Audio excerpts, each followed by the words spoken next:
we can finish off whatever remaining topics that we've not covered. Yeah, sebab I still have like 2 topics to go through with you. Yeah, in preparation for your assignment. One is on for your assignment, and the other one is for the final test. Yeah, so if you can go through the recordings on your own to work on the analysis, please, by all means, do so. But only later I will talk to you with regards to that particular topic. Yeah. Aspects of connected speech too, the recording is based on a collaborative teaching between Dr. Fazudi and his main supervisor. Okay, when we had that previously, yeah, so it was actually a combination of his students and mine. Yeah, so you would see there are quite there's such a crowd lah in on screen later on. Yeah. All right, so please please go through the recording before our next class, hopefully our final class. Yeah, but as of today, I'm just going to look at weak forms dulu. Yeah, as well as the final uh, samples from the final test papers. Yeah, this I'm just repeating myself because I can see people still trickling in. Yeah.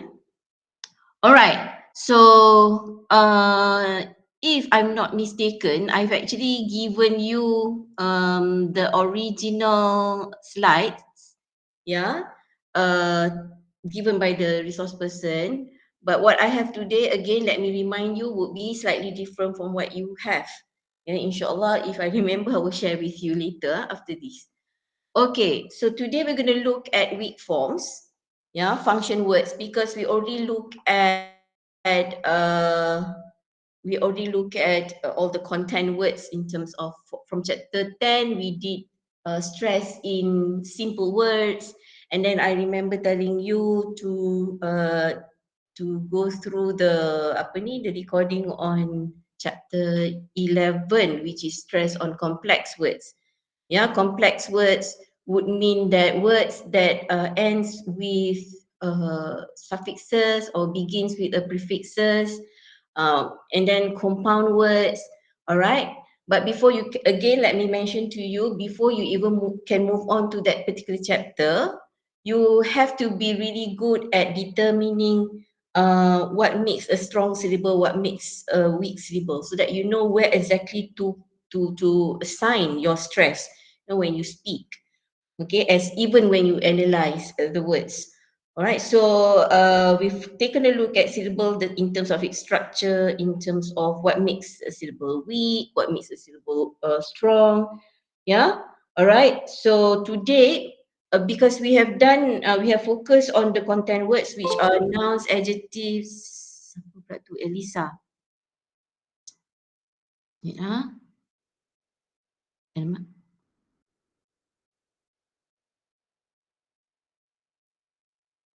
Why is it not? All right.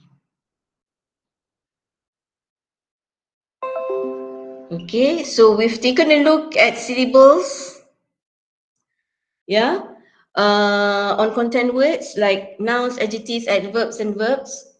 Okay, by determining the categorical, the grammatical categories, then only you'll be able to identify which syllable that you need to stress. So today we are going to look at function words. Yeah? The difference between function words and content words is that, as I told you again and again, content words are words that carry meaning, words that you can find in the dictionaries. But as of function words, it carries grammatical function. Function words like prepositions, determiners, what else? Articles, conjunctions, yeah. So these are all function words. Okay, if you still remember, I mentioned to you, generally when we come across content words, there are situations where you need to stress and unstress in certain syllables. Yeah. As of function words, generally you need to unstress. Yeah, generally people would unstress, especially when it comes to native speakers. When it comes to function words, they would just simply unstress, except for in 4 situations. Ya, dalam 4 keadaan sahaja. So you need to remind yourself repeatedly that when it comes to analyzing or even when it comes to speaking the language, yeah, when you use content words, yeah, words that carry meaning, you must make sure that you. But for function words, you have to assume that you need to unstress all the time. Eh? When you come across function words, you need to unstressed all the time. However, in rare situations only. Sebab tu dah kita come up with that general conclusion. Oh, kalau function words, kena unstressed. But only in certain situations that you are required to stress the weak forms. Sorry, the function words. Yeah. All right. So basically what we're gonna look today is into how you are going to go about pronouncing conjunctions, articles, determinants, and all that. Yeah. All right.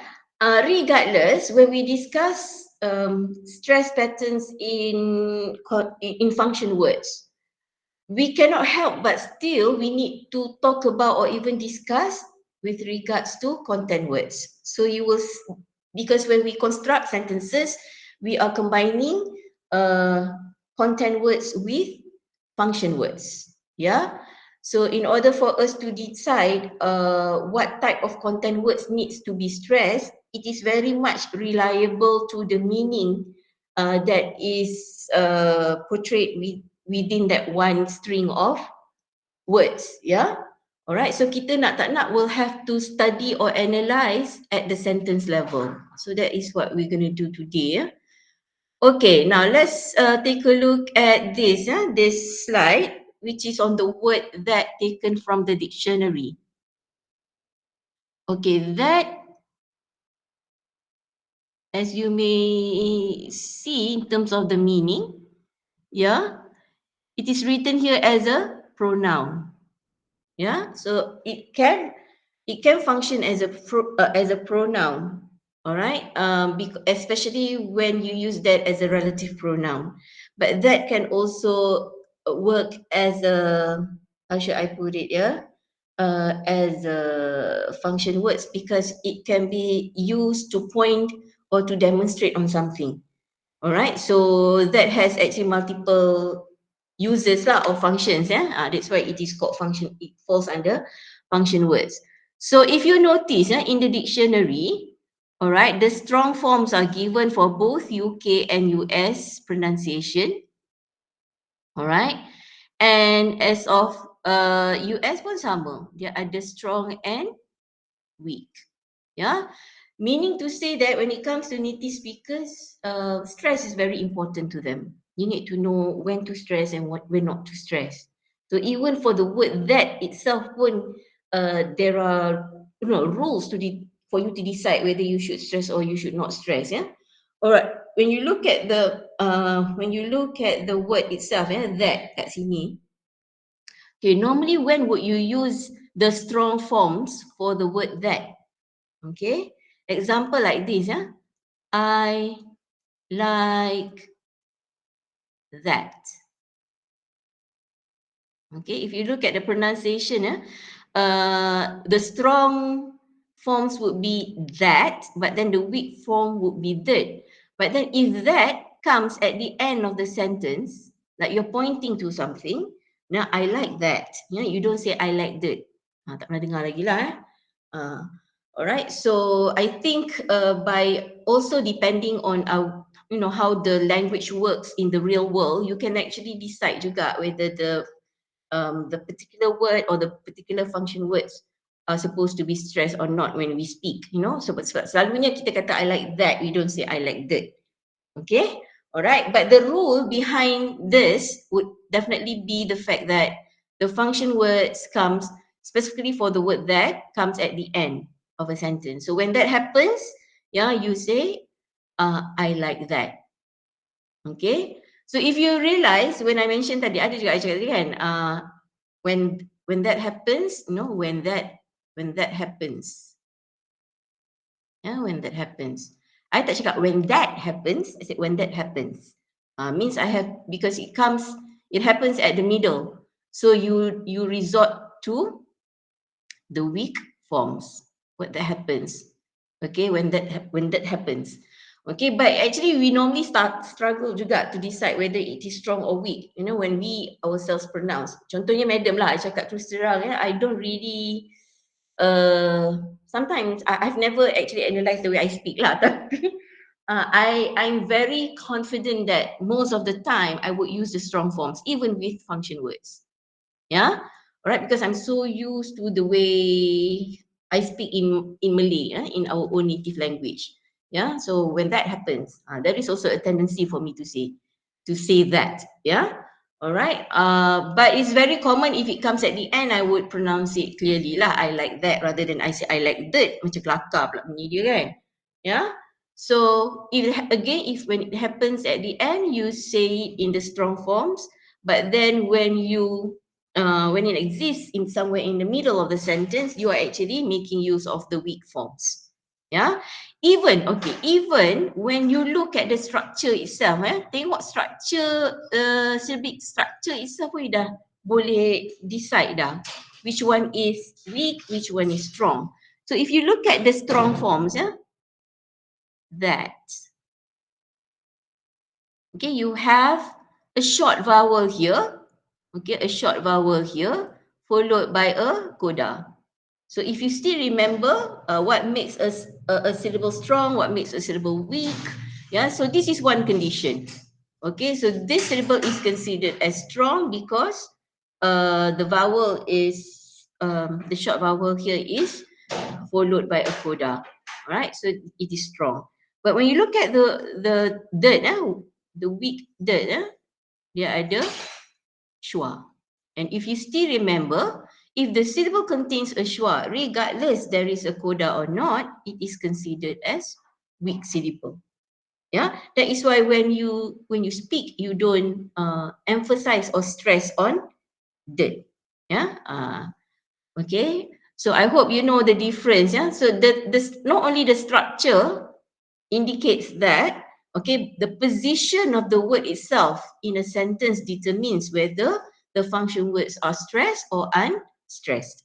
Yeah, so again we're looking at function words. I have to keep reminding you that supaya takut you confuse dengan all the content words. Yeah, kita tak buat nouns, adjectives, what not today, except when we discuss the final test paper punya samples later on.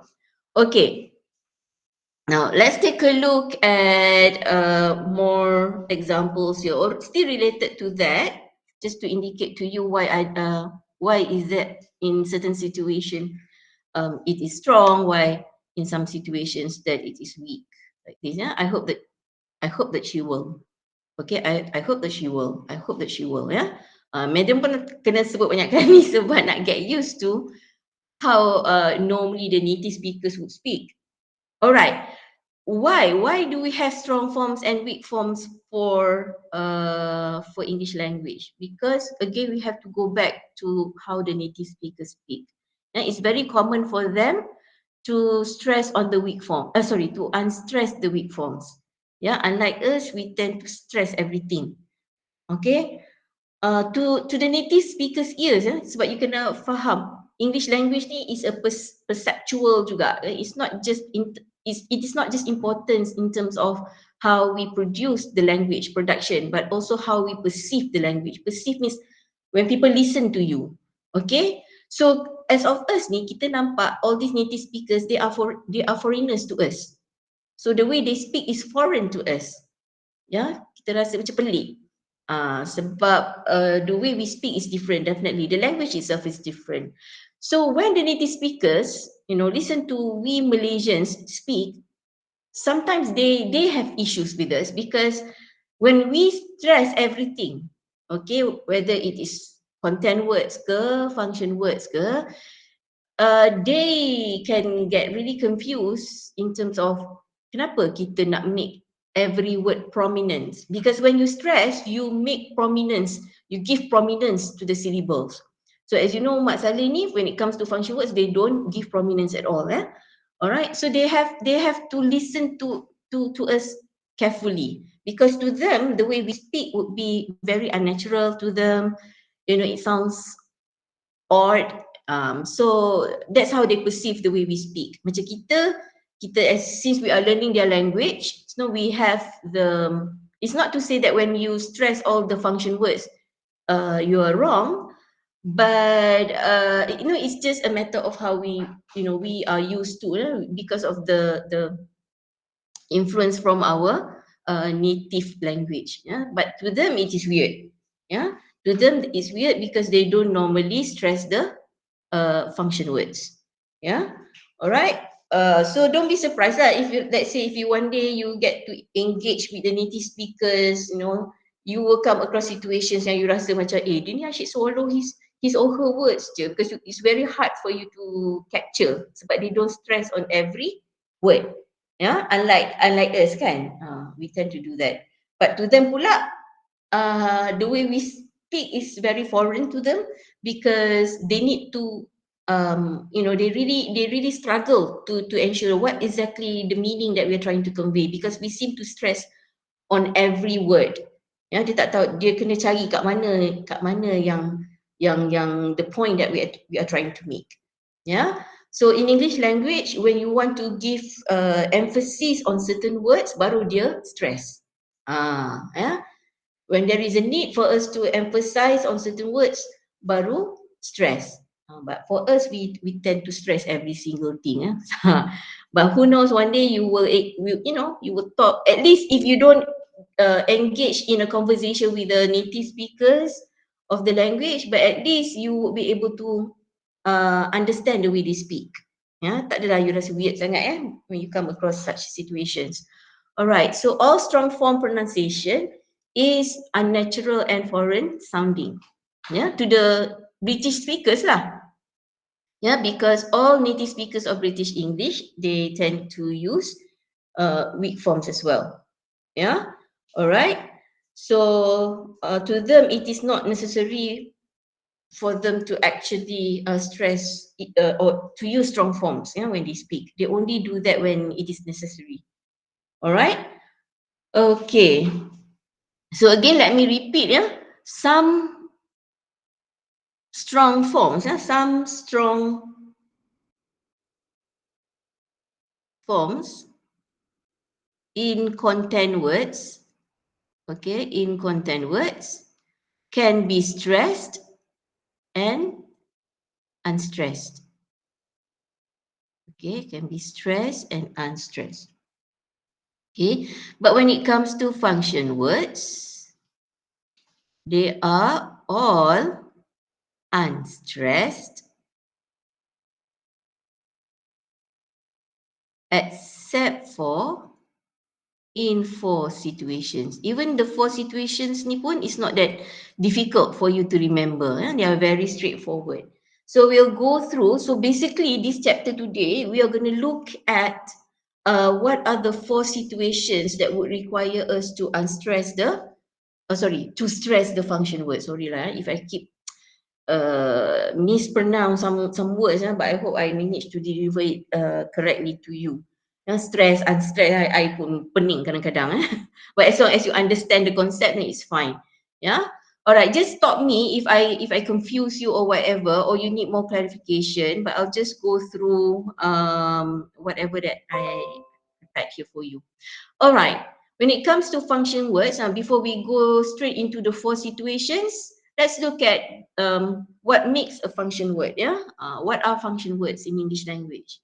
So again, the main or the general idea or conclusion that we can make when it comes to pronouncing function words is that they are usually, weak and unstressed. Yeah, so we have articles, we have auxiliary verbs. You are used to all this sebenarnya. Okay, you are used to all these because you use them as you speak the language.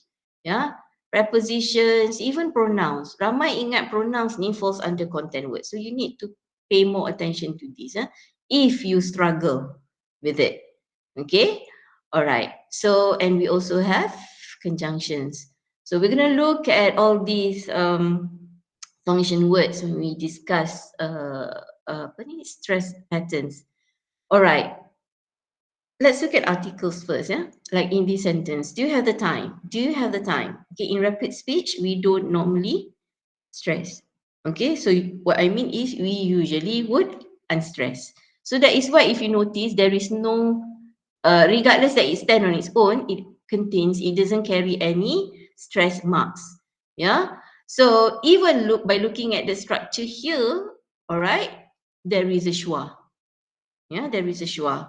So because of this, therefore we say, do you have the time? Do you have the time? So the stress is, if you notice, is on the word have and time. Yeah. All right. Again, when you look at the structure, okay, it really shows why you need to stress these words. Yeah, because they are content words. Okay. All right.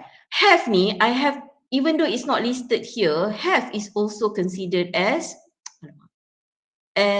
auxiliary verbs. Okay, why do I say this? So if you have, I'm sure you have come across or you have also used have as in perfect tenses, yeah. Have been sleeping, contohnya. Have played. Okay, have played.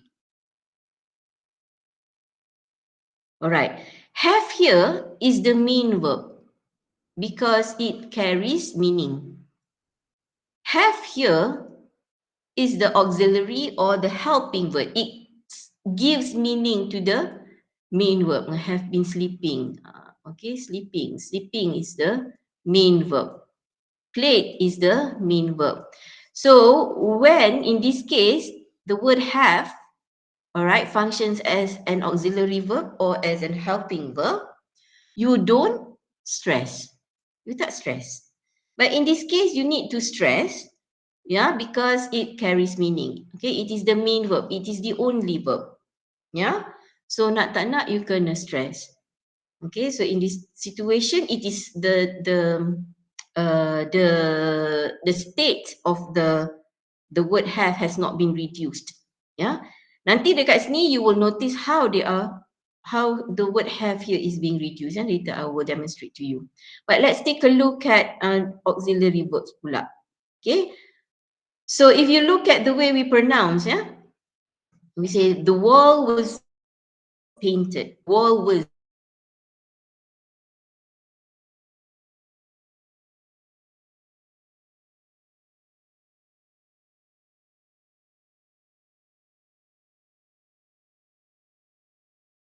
speaking. If you study the strong forms for are, because you are speaking too fast. If I were to pronounce it in careful speech, you are speaking too fast. Sepatutnya macam ni are. These strong forms. Alright. But when it is unstressed, okay, in such sentence like this, you reduce it to the weak form. So you reduce, as in you change the vowel to schwa. It becomes you. Alright. Bila nak guna ni? Contoh for example, when people say that I'm not lazy, and then you say, yes you are. Okay, yes you are. Okay, you tak kata yes you are. Alright, because you want to emphasize on the fact that the person is lazy. Yeah, yes you are lazy. But then you don't repeat the word lazy. You just stop at then therefore you would use the strong form. Yes you are. But then when it comes in the middle of the sentence, you have to reduce it to you were. Okay, because it's rapid speech. So you were speaking too fast. You were speaking too fast. All right, even I struggle. Even I myself struggle to to pronounce these words. Yeah. All right. Like she is. Yeah. All right. She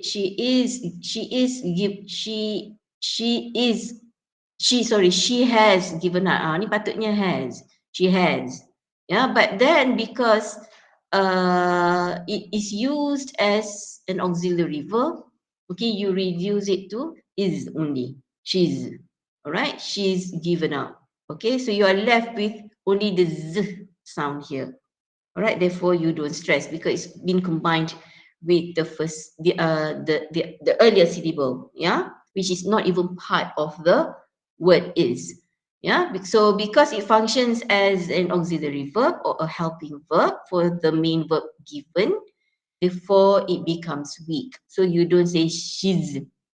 Okay, you don't say she's, you say she's. Very, very a short one, yeah, very quick one. So that's why it has been reduced to a weak form.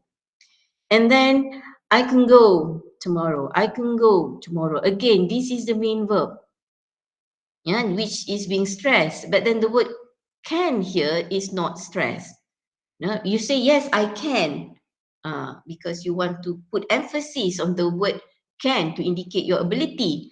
But then here, you say I can go. It comes in the middle of the sentence. No, I can go. So from can, yeah, from can, it's been reduced to can. You say I can go, but you don't say yes I can. Tak pernah pula dengar orang cakap macam tu. Yeah, so you can actually, if you have issues, when in exam, let's say you're not sure whether to indicate it as a strong forms or to indicate it as a weak form, try to go back to how you actually say it, in natural conversation. Yeah, do you say I can? I can. Tak pernah dengar kan orang cakap tu. Yes, I can. Yeah. All right. So in the middle of the sentence, you reduce can to can. Yeah. Okay. Up to this point, are you guys okay? Are you guys clear? Okay. Again, let me repeat myself. When it comes to function words, we always opt for the weak forms. Macam ni, because as we speak, normally we use the weak forms, and because we speak very fast. So when we use articles and auxiliary verbs as well as other function words in speech, usually we would end up using the weak forms. Macam ni lah. Kebanyakan masa, I can go now. I can go. You can go now. All right. No, I don't have the time. I don't have the time. Okay. So you don't normally stress on all these weak forms, unless, again, let me repeat, in situations, in four situations that you need to stress your function words. Mean to say you are using the strong forms, yeah, only in certain situations. So the general rule has been the fact that function words needs to be unstressed. Yeah. Okay.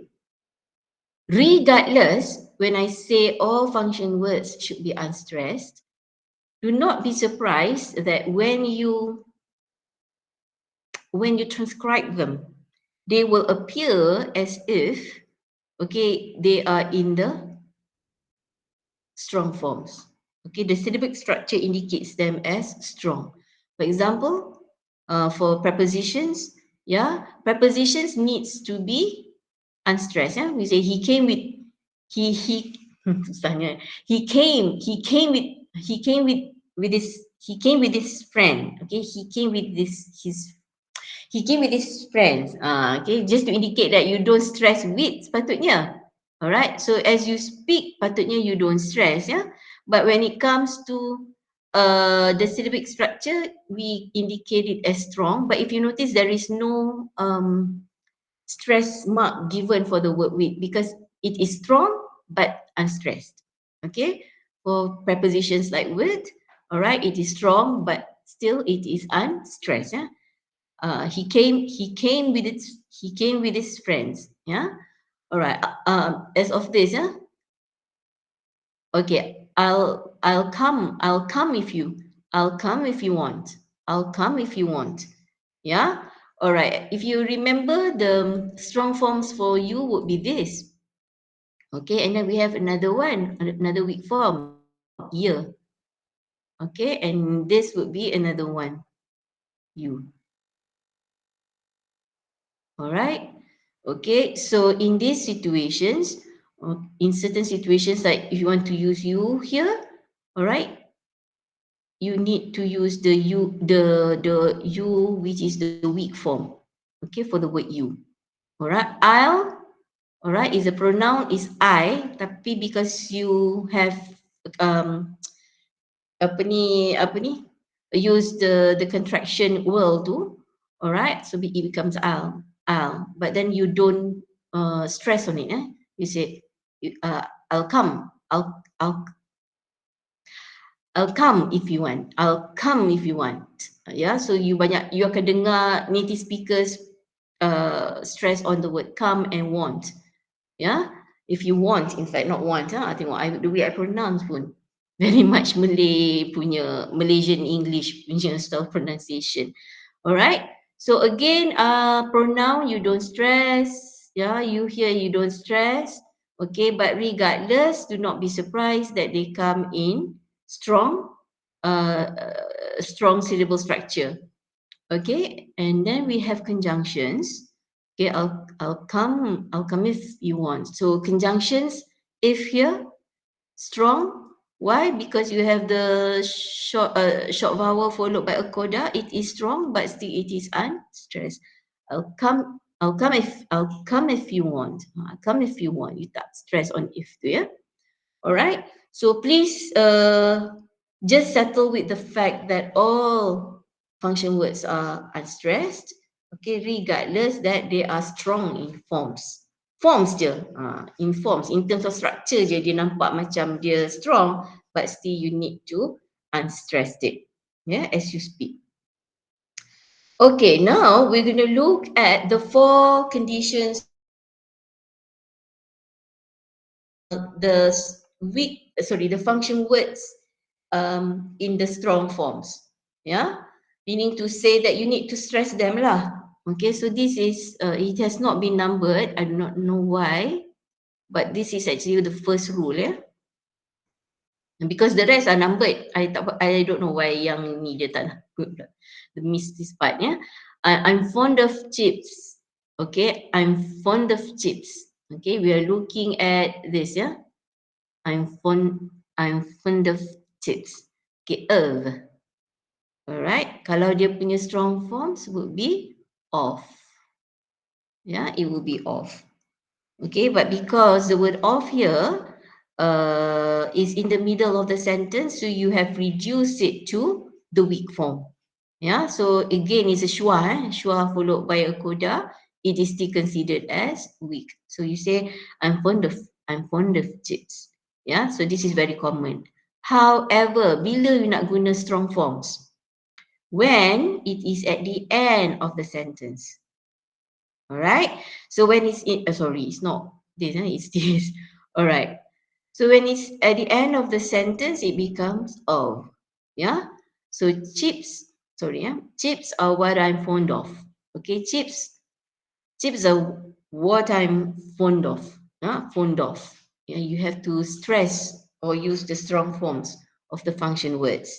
Yeah. So it's between of and of. Which one? So kalau of is in the middle of the sentence, kalau of it should be at the end of the sentence. Yeah, so know the difference. Yeah, senang nak ingat. So if the preposition comes at the end, means you have to use the strong forms. If it's in the middle, you have to make use of the weak form. So when you use the strong forms, means you have to stress. If you use the weak forms, it has to be unstressed.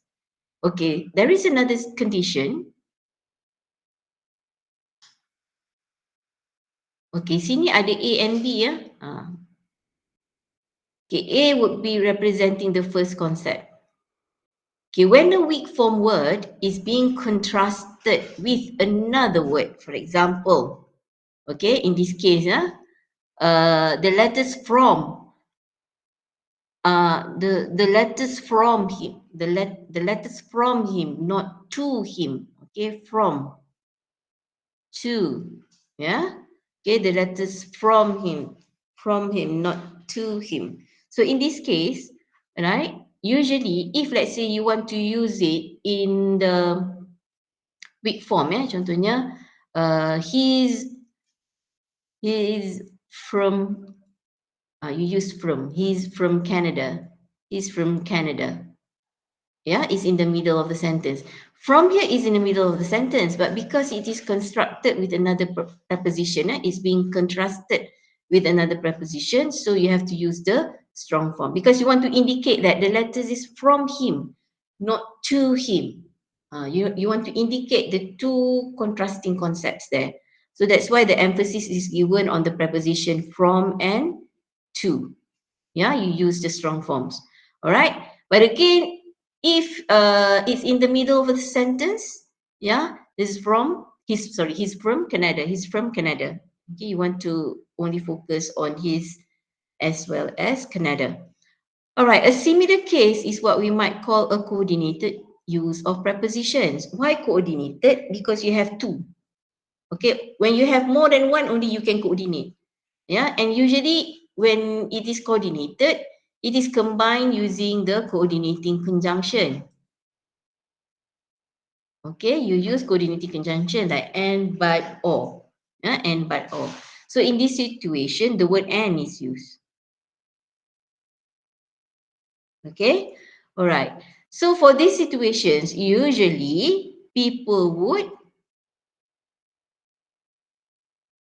mana? To and from. There's another one. A work of and about.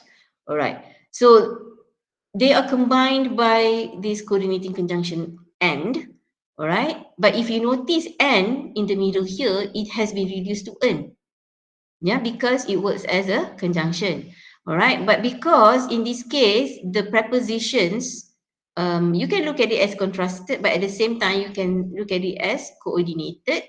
Okay, due to the use of coordinating conjunction here. So you have to use the strong forms for both prepositions. You say to and from, not to and from. Yeah. Same also with this. You use of and about. You want to coordinate these two prepositions together. You say of and about. So you have to stress. If you notice, even the stretch marks are there. Why? Because you are using all the strong forms, yeah, the strong syllables, yeah, the long u, the short vowel followed by the coda, the short vowel followed by a coda. Okay, and this also contains a, a diphthong followed by a coda. Yeah, all right. So in this case, we normally would stress, yeah, on the prepositions. And we say of instead of of. Yeah, we say of and not of. All right. So I travel to and from London a lot. A work of and about. A work of and about. Yeah. So this is the second condition where you need to stress the function words. Now let's take a look at the next one. Okay, the third situation. Okay, in this third situation, yeah, you normally give stress to emphasize. Yeah, you normally give stress to emphasize. Sebenarnya, if you ask me lah, in these situations pun, okay, the reason why the strong forms are used for the function words is because you stress on them. Okay, you stress on them because of their because you want to contrast the words, you want to coordinate the words, you in this case you know you want to stress on the apa ni on the fact that because it's at the end, so you want to stress on the preposition. All right, so basically it means that you simply want to emphasize, and when you do that, you give prominence to the word or to the syllable, therefore you stress. Yeah, like this, the word must, sepatutnya you use must. Okay, if it's in the middle of a sentence, normally you would say, if it's not, the communicative purpose is not to give threat, yeah, to threaten, you would just simply use must. Okay, I must do that. I must do that. Yeah, I must do that. Okay, but then if you put emphasis on that particular word for some reasons, like contohnya, in this case, kata the person is threatening you, you must give me more money or else I'll kill you. Things like that. You must give me more money or I'll tell your mom. Things like that. All right. Okay. So it's must rather than must. But then in normal situations, in daily situations, normally you don't stress the word must. Okay. You just say, oh, you must go there. You must go there. All right. But then, because in these situations, you want to indicate to the person, okay, the fact that the person needs to do it, so you have to stress it. So if you want to indicate emphasis for that function word, then therefore you would have to stress. All right. You say you must give me more money or else or otherwise. Okay. Dia ada condition kat situ. So you nak tak nak, you will have to stress on the model. All right. Okay. Next condition, the last one, number 4 here. When a weak form word is being cited or quoted, this is pretty direct. Kalau you cite or you quote, then you have to stress. Yeah.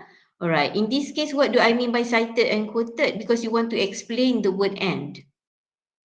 Okay. You shouldn't put and at the end of a sentence. Okay. You shouldn't put and at the end of the sentence. Yeah. So if you notice, it's being stressed. Even the strong form is being used. And instead of in. Okay. Instead of in.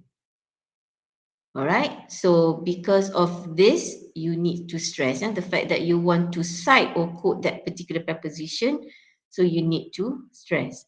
Okay. Another point to remember is that when we form words whose spelling begins with the h sound, example, her and have occur at the beginning of a sentence, the pronunciation is with initial her, even though this is usually omitted in other contexts.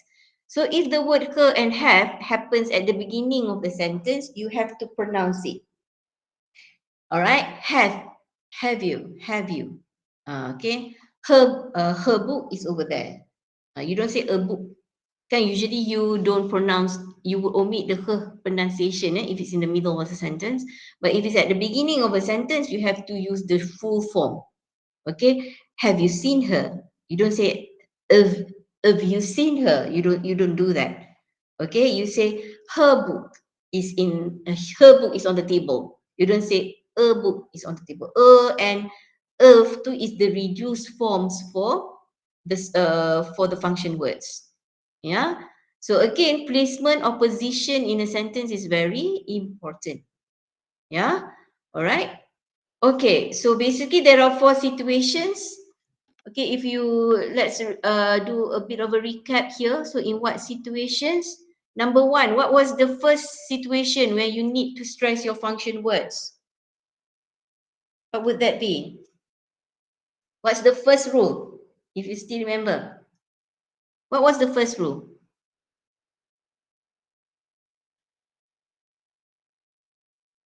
What was the first rule? Anybody? Irfan? What was the first rule when you need to place emphasis on the function words in a sentence?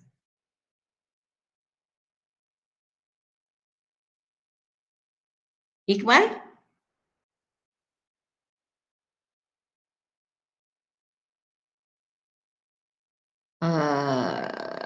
Anybody? Fatiha?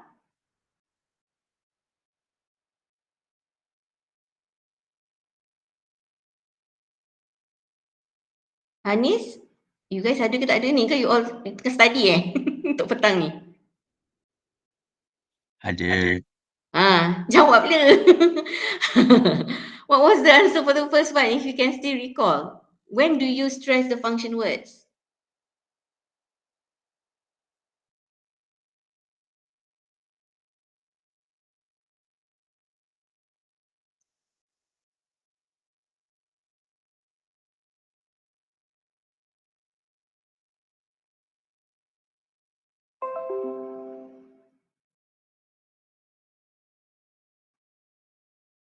Anybody? Cepat, cepat. When do you normally stress the function words?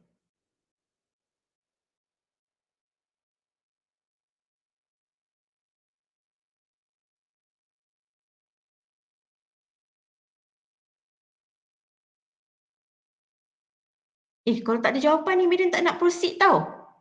I'll just stop here.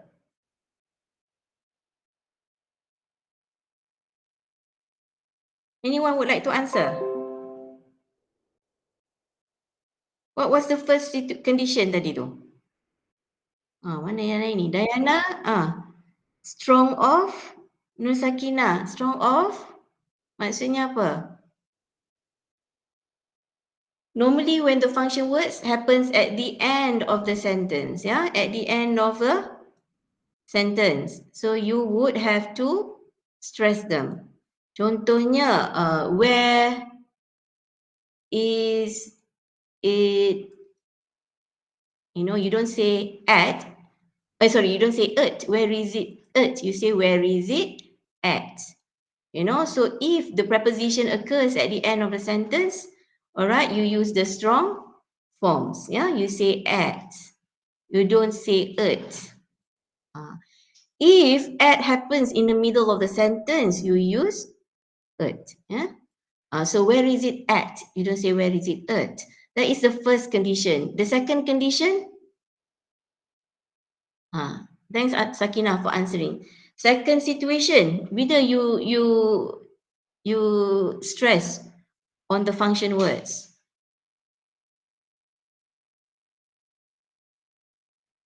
Maisara, Mai. Siapa jawab tu? Doctor, can I try? I Boleh, think boleh. it's when a weak form word is being contrasted with another word.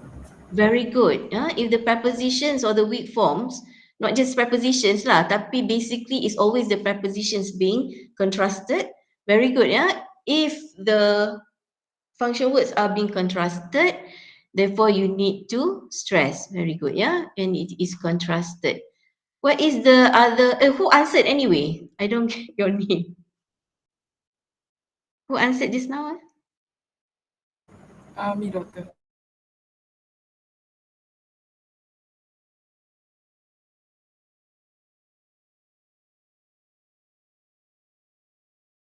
Okay, the next one is contrasted and the other one is coordinated. When the function word is coordinated.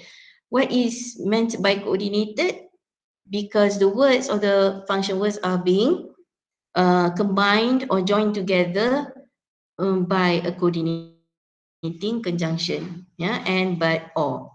So in that situation, in these two situations, the function words are being stressed. Okay, the third situation, what would that be?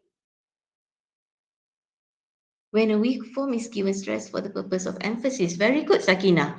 To indicate emphasis.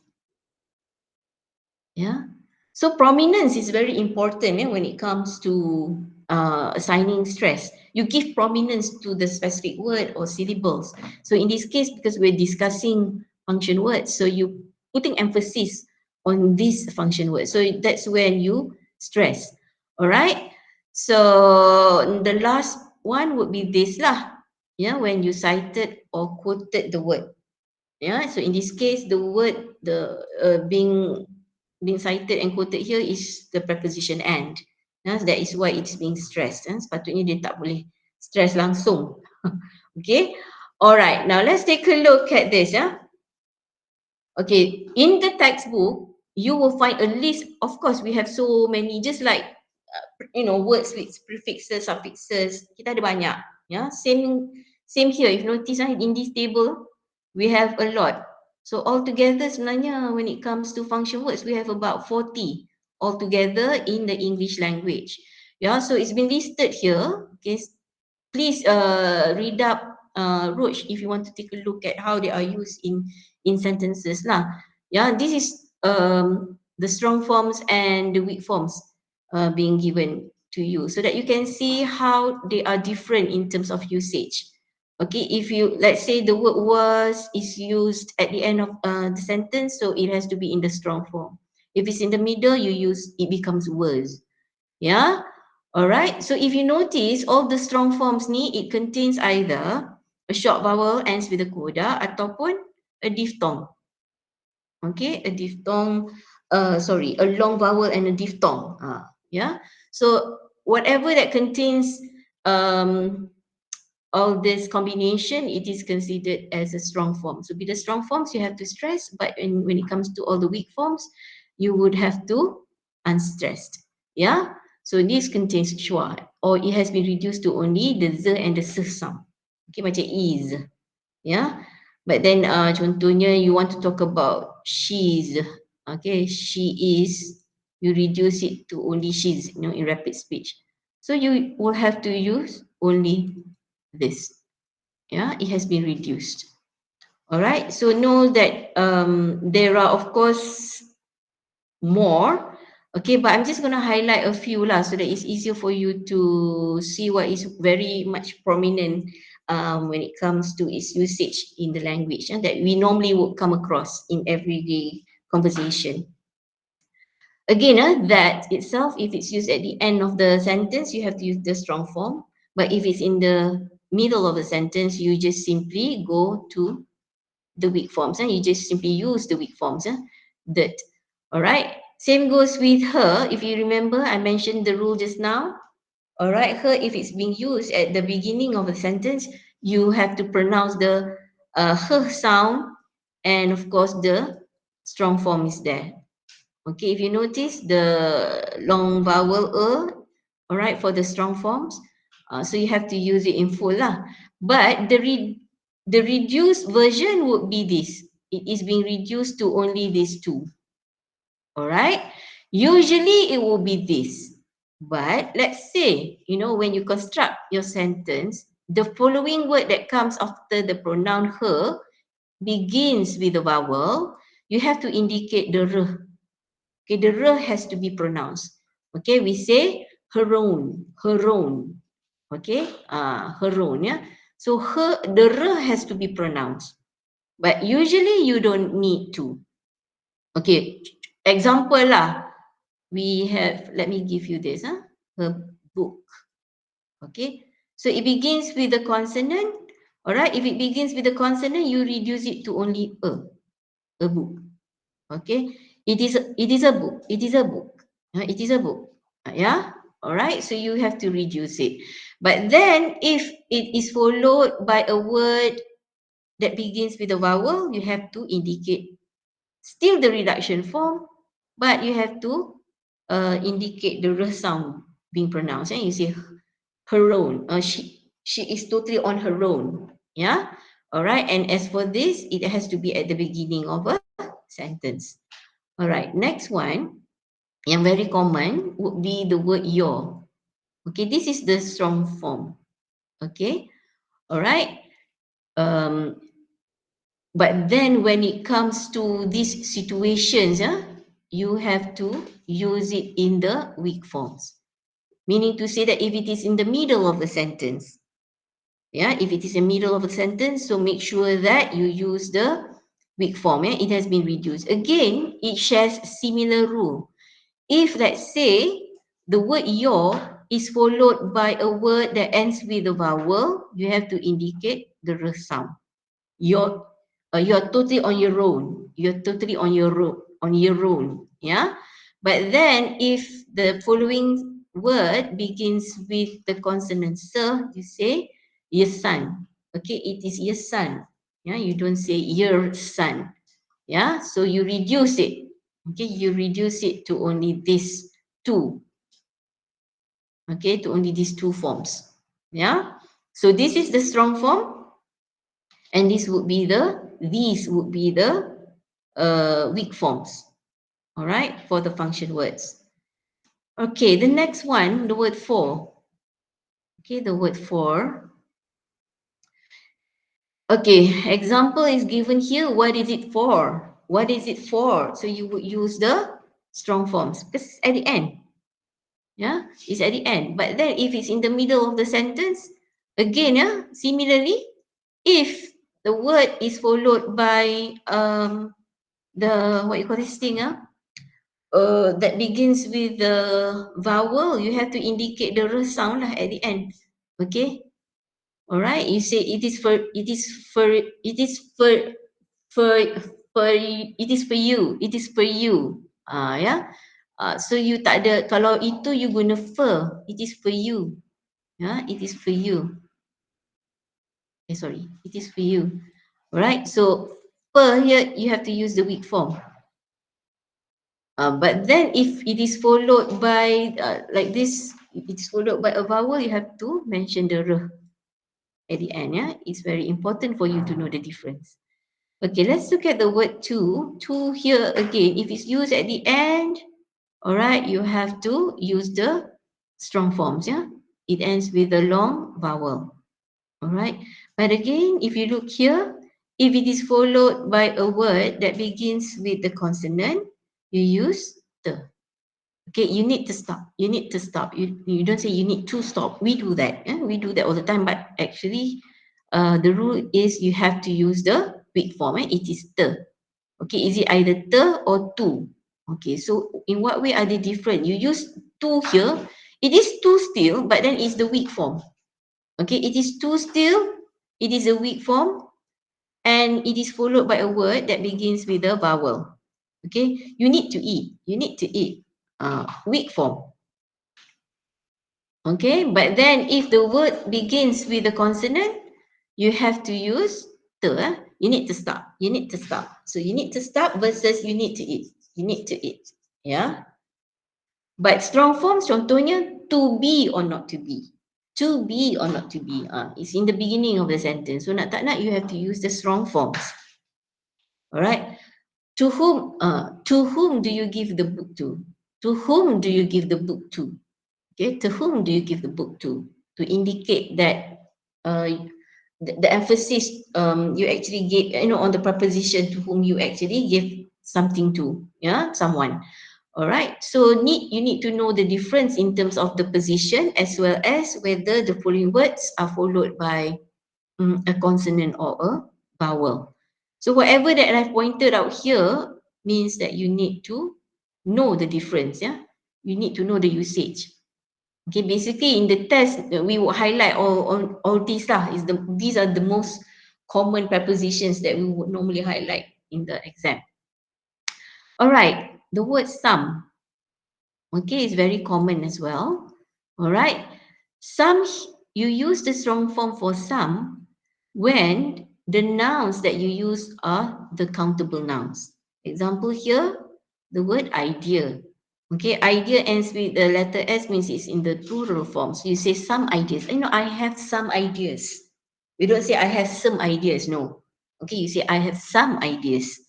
Okay, but when it comes to knowledge or words that are non-count noun, those that you cannot count, you use some instead. I have some knowledge in it. Okay, I have some knowledge, but I have some ideas. Okay, so please, this is something for you to remember as well. Okay, there, all right, there and there here is different, yeah. There, if it is at the end. Okay, in this case ada re ni kalau it is followed again lah, if it's followed, the following word after it begins with a vowel, then you have to add re at the end of the preposition. Yeah, so in this case you say there is, so you kena pronounce lah re tu. Okay, there is something odd about it. There is something odd about it. But then I like it there. I like it there. So when you are pointing, you're demonstrating, so you would use the strong forms. Yeah, again, look at the structures. They are different in that sense. Okay, and then the last one, yeah, I don't think so. Second class apparently. Okay, I do. Same thing, the punya rule kalau kat belakang, you say I do. Yeah, you use the strong forms. Okay, which ends with the long vowel. But then again, what's the difference between the and do here for the word do? For the word do. All right, if the following word begins with a consonant and you use the, okay. I contohnya, if I were to pronounce it in isolation, I would say I do play that. Okay, I do play that. But then in in rapid speech, we normally say I do play that. Yeah, I do play that. But then if it's again when the word begins with a vowel, the following word that comes after the word do begins with the vowel. So you use the weak u. It's duen. Okay, it is duen. Yeah, it's very quickly in rapid speech. You don't really prolong so much on the word do. Like this one, I do. Yeah, but then here you say do and. Yeah, very short, a rapid one. Okay, but then it's in the form of a weak u. All right. So please be careful. Yeah, weak u is this. Yeah, don't use this. Uh, so that you don't mistaken the two. So it's only either this, or this. Okay, in terms of structure. Now let's take a look at the was and were. All right, was and were would be the strong forms. Yeah. All right, and then we have is. Okay, here the weak forms will be from was become was. Okay, were become were still. All right, and is reduced to only z and s. Okay, so if you look at the examples that I've discussed earlier, you would notice, all right, if let's say again, if you want to show emphasis, if it is quoted, if let's say it is contrasted, coordinated, what else? If it comes at the end of a sentence, only you would opt for the strong forms. If they are in the middle of the sentence, might as well you settle with the use of weak forms. But again, the general rule is always to unstress the weak forms. Yang ini dulu. Yang ini dulu before you decide when to use the strong forms. Yeah. So you should place more emphasis to this before you even go to this. All right. Now, let's take a look at what is it that you need to do for your assignment related to this topic today. Okay. So for this assignment that you are doing, sorry. Okay. For stress, what you need to do is you need first to identify the content and function words. So kalau last week when we did content words, you should be just looking at content words and then decide which syllables that the subject has wrongly stressed on. Okay, that is something that you may want to highlight. Okay, so this week what you do is you look at all the function words. Okay, look at all the prepositions, determiners, articles, conjunctions, pronouns, all right, and see whether the subject has actually stressed on these words when they are supposed to unstress it. Kalau dia stress, maybe that is something that you want to highlight. Okay. Kalau dia stress in the for the four situations, it's fine. You don't need to highlight that. Cumanya, if let's say supposedly in that particular situations, in certain situations, they're not supposed to stress, but then they stress, then only you highlight and then tell us, the reason behind why would the subject stress when they're supposed to unstress the function words. So benda-benda yang odd ni that you need to point out. Okay, listen to how your subject use weak and strong forms. Remember, strong forms are reserved for content words. Yeah. So when they use strong forms or when they stress the function words, all right, therefore that is something that you may want to notice or to highlight, yeah, and discuss in your analysis. Okay. So do they use strong forms in the four situations? So when you go through the text and you notice that sepatutnya in these situations they should be using the strong forms of the function words, but they didn't, then that is also something that you may want to highlight. Yeah. Okay. All right. So again, to recap, when do you normally would stress on the function words? At the end of the sentence, when you want to contrast, when you want to coordinate, when you want to emphasize, and finally, when you want to quote or cite. Only in these four situations you are allowed to stress your function words. Besides all this, you should not, yeah? Okay, now that brings us to the sample of the final test. Okay, the sample of the sample questions, yeah? Okay, this is how normally you would be asked, yeah, you will be given a text. All right, you'll be given a text, and you need to decide whether these prepositions should be used in the strong or in the uh, weak forms. Yeah, whether they should be stressed or should they be unstressed. Okay, let's look at the first sentence.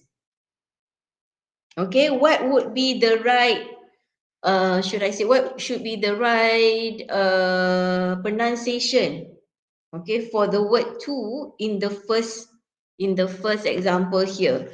Okay, what should you use? Should you use these two?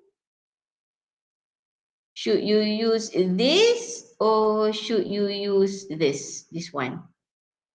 Okay, yang mana? This is A, this is B, and this is C. Anybody would like to try? Agak-agak yang mana tadi? Okay, based on your understanding. Which one should you be using? A, B, or C? Anybody? At C. least, siapa tu? Helmi Yeah, C. Okay, yes, Helmi.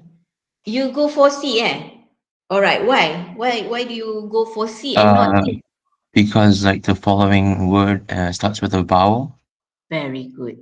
Because the following word begins with a vowel So you use the weak E, the weak U instead of the rest. Sepatutnya ni lah. The common one would be this one. But because the following word begins with a vowel, so you settle with this. Very good Alright. For number 2, the word some ni sepatutnya you guna some. Okay, we have to start off with the use of weak forms dulu. But then when you look at this whole structure, okay, which one would be more suitable? Is it some or is it some? I think it could be some because the word logic is like uncountable, right? Very good, Hilmi. Okay, because it is uncountable, therefore some is more appropriate in this sense. Yeah. Okay, for this one. For this one. To. Okay, which one? Which one? A, B, B. or C? B, Yeah. Reason? Because we're talking about to, right? I'm sorry, Yes. which line is it? I lost. This one. That one. Number 3. Yeah, because of the consonant. The following word starts with a consonant. Very good. Because the following words begins with a consonant, so you have to settle with the. This the.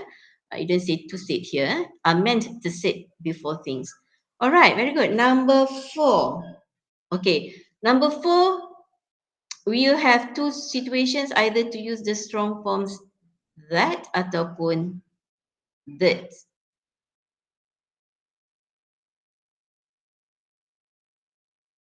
Which one?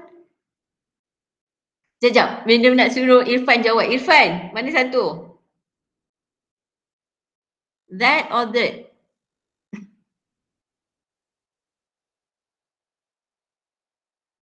Tak jawab pula. Okay. Number 4. Sorry. Number 4. That or that? That. Okay, definitely. It's that. Even when we speak pun, normally we say that said. The fact that it begins the sentence, so you have to use the strong forms. All right. And if it's at the end of the sentence, you have to use the strong forms as well.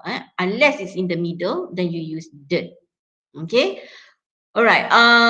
Even if let's say you were to restructure the sentence, you normally would say having said that. Having said that. But this is actually the simplification of that particular phrase. You say that said. That said. All right. Number 5. What do you think?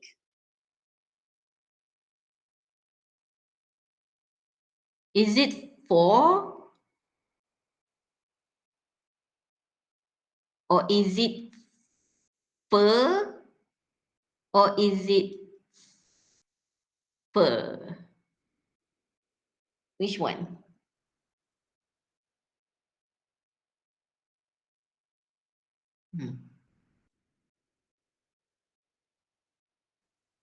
Which one? A, B, or C? Actually, you can just simply guess. Okay, Madam Ajar When it comes at the middle of the sentence, normally you would resort for the weak forms. Kan? So between these two. But because the following word here begins with a consonant, so you do not need to end it with the r sound. So you just can settle with B here, fur, without the r at the end. Okay, number 6, your. Okay, your. So which one do you use? Do you use the long one? Do you use the weak one? Or the one that ends with the r sound? Which one? Sorry. Okay, so if it's in the middle of the sentence again, you would normally opt for this. Okay, and if you look at the following word that comes after it, begins with a consonant, so there's no need for you to end it with the r sound. So you just settle with y. Yeah? All right, let's look at number 7. 7 here, okay, in terms of meaning, all right, is it a content word or a helping verb? So in this case, because it stands on its own, you know it is the main verb itself. All right. So when you were to read the whole sentence, okay, what do you think would fit into Allah, to fit into this context? Even when you read it out loud, if one of your readers thinks you can't end a sentence with a preposition and you nak sebut macam mana tu? Is it this? The strong form? Is it, sorry. Is it this? So, sorry, it's a ver. So which one? The first one or the second one? The strong form or the weak forms? You read the sentence and then it will help you to decide. If one of your readers thinks you can't end a sentence with a preposition and you dia ada comma dekat sini. So should you be using the strong forms or the weak forms? I think Strong. strong. Yeah, Hilmi and Sakina, thank you for answering. Because even if it's in the middle of two sentences, but it actually comes at the end of the first clause. Yeah, so it has to be strong. Very good. Yeah, so you have to use the strong forms, which is this one. Okay, now let's take a look at number 8. What do you think of this? Is it Some. okay? You have to use the strong forms. Yeah, some. Reason being again because of Countable nouns. countable nouns, which are examples. Senang je kan? Alright. Now we have another 2 here. Just to give you a different way of looking at it, of answering this question within the same passage. Look at number 9. Look at number 9. Look at number 10. Okay, so what should you use for the, is it the strong or the weak? You should use this or this.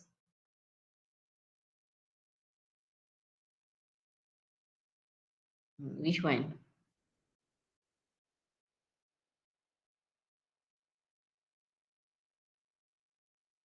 Yang mana What do you think? I think this is pretty glaring sebenarnya. Strong form. Yeah, Sakina? Alright. Why? Because it is quoted or it is cited. So you use the strong form, yeah? Okay, now let's take a look at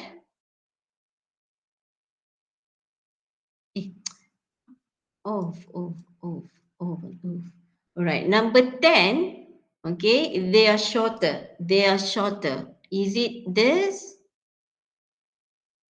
or this? Okay, either it is R or E. Okay, there are shorter or they are shorter.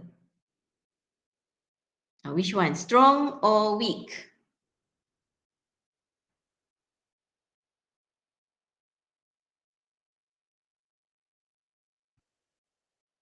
Strong one or the weak one? What do you think? They're shorter or they are shorter? They are Probably shorter. stronger. The strong form. Why? Why do you think it's a strong form? Uh, maybe it's the weak form. Okay, when I look at this the first time pun, I thought it macam, why don't I use the strong form, because I want to indicate that prepositions are all shorter, they are more formal, I want to indicate emphasis. But always make it a habit if there is no particular reason for you to emphasize it, just settle with the weak forms. Yeah, so in this case, you're not supposed to use this, which is a strong form. You don't say are, they are shorter, all right? Unless comparisons are being made to a particular other other prepositions, a specific prepositions. You want to indicate one is even more than the other one to emphasize. So if that is the condition, then you use the strong forms. But because these are simply making statements about what prepositions are, so you just go for the weak forms. They are shorter, they sound more formal, and they all flow better. No? Another warning lah, I need to just indicate to you, most of the students, when they see these words are in bold, dia tengok semua ni bold kan, so their tendency is dia ingat you have to use the strong forms. No, just because they stood out from the rest of the words when you look at the passage, doesn't mean that you have to use the strong forms. Tak. Always go for the weak forms dulu. Settle with the weak forms because these are all function words. Okay, settle with the fact that they are in the weak form condition. Unless you come across situations like this. They've been quoted, they've been contrasted, they've come at the end of the sentence. What else yang tadi tu? The fourth condition. Quoted, cited, they contrasted, coordinated. Then only you resort to strong forms. Yeah. So if these situations does not indicate that, all these situations mana yang yang example-nya they are followed by countable nouns, uncountable nouns, those are exceptions. You must be able to know the difference bila nak guna strong forms, bila nak guna weak forms. Okay, whether the following words are followed, okay, even if let's say you settle with the weak forms, you have to look at the words that comes after it, whether it begins with a vowel, whether it begins with a consonant. So only concentrate on what I have highlighted in the tables for you. Because those are the common ones. The common ones that you need to know in terms of difference. The rest is simply to just settle with the fact that if these words are used in the middle of the sentence, you just opt for the weak forms. You terus conclude with the fact that, okay, whenever I want to come across these words in the middle of a sentence, you have to opt for the weak forms. Unless they are the ones that I have highlighted to you, the 4 situations, then only you may want to decide whether, should I use it in the strong form instead?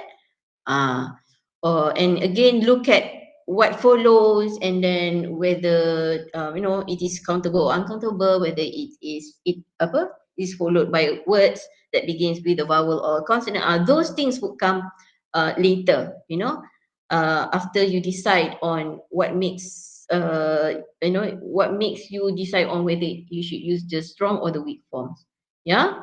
So jangan simply assume because it's in bold, it's being highlighted,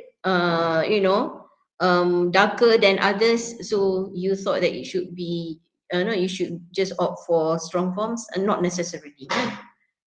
Don't be clouded by that that situation, the fact that it is bold or it is highlighted. Okay, just now these are actually a sample test paper for this particular topic, which is on weak forms. All right, I'm going to bring your attention to what are the other format for your final test. So this is related to the topic that we did earlier on syllables. Sorry. Two. Wait, how do I zoom in a bit? Okay. All right. So just very quickly, based on what you still remember from the previous, from our previous class, related to the topic on syllables. Yeah, if you remember, we did on maximal onset principle, maximal onset principle, the principle of maximal onsets. Okay, how do you go about dividing? Okay, dividing these words.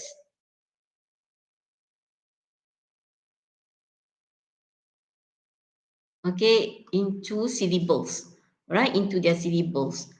Okay, so if I were you, okay, let me just go through the first one with you. When I look at the word containing and I look at the transcriptions are all there. The transcriptions are given. It's just that the syllabic division would be different. Yeah, you need to decide kat mana you should place your syllabic division tu.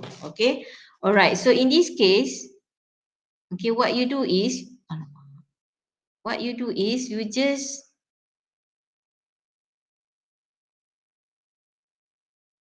take note of what or how it is being containing. Alamak, salah.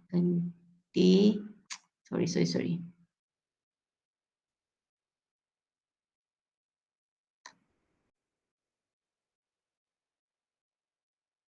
Okay, containing.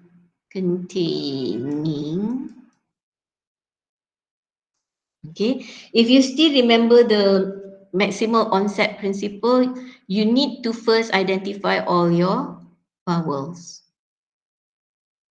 So you know now that actually there are 3 syllables. Okay, and if you notice, all these words are being separated into 3 syllables, yeah, depending on the number of your vowels. All right, so now you need to practice this concept, okay, to help you decide, okay, how do you go about dividing the syllables, yeah. All right, so in this case, okay, you have a short vowel. Kita akan tengok onset, ya, kita tengok onset sebab tu kita kata maximal onset principle. You don't look at the coda, so you look at the front. The front here contains 1 consonant, okay, at the onset. All right, so you have to include this in. All right, so meaning to say, because you have to include ne in this syllable, in the final syllable, so you have to place your syllabic division dekat sini. All right, because there's no other consonant. Okay, ini dah vowel, ini dah diphthong. And can diphthong end a syllable? Yes. Okay, a diphthong can always end a syllable. All right, so you have managed to decide on the fact that ning here is 1 syllable. Now let's look at the rest here. Okay, here you have a vowel. Look at the onset. You have 2 consonants here. Okay, you have 2 consonants here. All right. So you want to maximize onset. So you indicate te is included. Ne, should you include ne? Tak boleh. Kalau you nak letak kat sini, tak boleh. If you do that, you nak maximize, you letak dekat sini, you can't, because it means that the first syllable ends with a short vowel. And because it is not allowed in English language to end the syllable with a short vowel, you have to place a coda at the end. So you would have to place your syllabic division dekat sini. So it becomes containing. Okay, containing. Alright. So in this case, the answer is in the first one. Yeah, containing. Okay, anyone would like to try this? I'm not going to pronounce the word. Kalau I pronounce, you tahu pula how many syllables, where to place your syllabic division. Try to draw on your own to guess, okay, which one would be more suitable. Is it A, B, or C? C. C. Okay, let's take a look at whether you get it right. Kita see, Okay, let's try. Sa.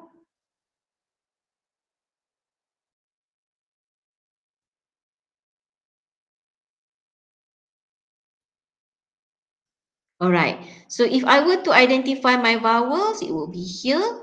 Okay, this one kat mana? Ini syllabic division. If you remember syllabic consonant, syllabic division pula, syllabic consonant, okay, it is vowel-like. Dia seolah-olah macam it carries a schwa, a small schwa with it. Yeah, you say substance, right? Substances. So walaupun there is no vowel here, you have to treat this as a vowel, which is a schwa followed by a consonant. Alright, and then so this is one, considered as one, and E here is also another one. Okay, now you nak maximize consonant. Okay, you need to maximize consonant, but because, alright, because you have a syllabic consonant here, so you, okay, in front of the E sound here, you have S, and then you have N, and then of course, before it, you will have a schwa. Okay, kita understood it as if it carries a schwa. So a schwa cannot stand on its own in this sense. It has to be to have a coda with it. Yeah, so in this, therefore you have to place your syllabic division dekat sini. Okay, you cannot place it here. Yeah, so it has to be here, and then imagine this is a vowel lah in the beginning here. Yeah, alright. Again, because of that, you nak kena maximize onset. Okay, kat mana pula nak place your syllabic division dekat sini? So now look at the consonants. Okay, you nak maximize onset ni. So if you remember the rule for onset, you cannot have more than 3. So in this case, you have 3. So where should you place your syllabic division? Alright. So if you put it here tak boleh, means you tak maximize. So you have to put it here pun you tak maximize sebab you ada satu lagi. However, if you place it here, then you are going to leave the short vowel on its own. You tak boleh end the first, you cannot end a vowel, you cannot end a syllable with a short vowel. So you have to borrow ni to the first syllable, so you can place your syllabic division dekat sini. Kat sini you maximize. Setakat se and te. Alright. So in this case, yes. Okay, you are right. Yeah, Helmi, very good. Okay, for the last word here, what do you think? Which one? By looking at it, sebenarnya dah boleh teka. Okay, just look at the onset and see whether it has been maximized or not. And then look at the vowels before, the syllables that comes before it, whether it ends with a particular vowel that allows you to end a syllable, or should it not, or whether if it is short vowel, therefore you cannot lah, you can make sure that it ends with a coda. Actually, you can guess je by just looking. I think it's maybe B. B. Okay, you want to go for B, eh? Okay, let us take a look. Alamak. Okay, wait,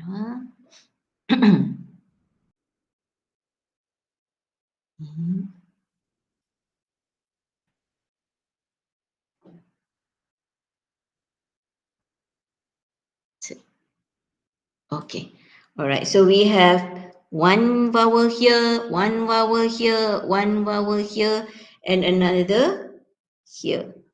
Okay, let's take a look at onset. So means I have to look in between these two vowels. So I have one coda here.